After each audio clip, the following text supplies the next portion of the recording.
আমার আগের ভিডিওতে তোমাদের বলেছিলাম হঠাৎ কেন নিরামিষ পিকনিক করব, সেই গল্প আজকে শেয়ার করব। তোমরা দেখতেই পেলে একজন কড়া ধুচ্ছে, ওই মানুষটাই আসলে থাকে না আমাদের এখানে।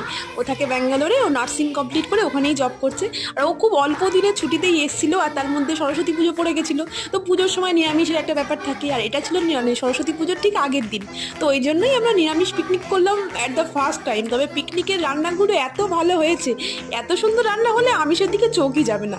এখন কড়াইতে পনির হচ্ছে, তোমরা দেখতেই পাচ্ছ। আসলে প্রত্যেকে এত ভালোবেসে রান্নাগুলো করেছি, টেস্ট বেশি হতে মানে ভালো হতে যেন বাধ্য। তো আজকে আমাদের মেনুতে ছিল ফ্রায়েড রাইস, ছিল আলুর দম, ছিল কাশ্মীরি আলুর দম বলতে পারো, আর সাথে পনির ছিল। আর পনিরের রঙটা যা এসেছিলো না, আর টেস্টও ছিল ঠিক ততটাই ভালো, ঝাল ঝাল একদম। আর এখানে আলুর দম হয়ে গেছে রেডি, এটা হলো ফ্রায়েড রাইস। আর এখানে আছে বেগুনি, বেগুনিটা ঠিকঠাক হয়নি তবে টেস্ট ভালোই ছিল। আর এই হলো চাটনি, পাঁপড়, আর স্যালাড কাটা হয়েছিল, আর মিষ্টি। এতগুলো রেসিপি। বাকি পর্বে আমাদের খুনসুটি আড্ডা সব শেয়ার করবো তোমাদের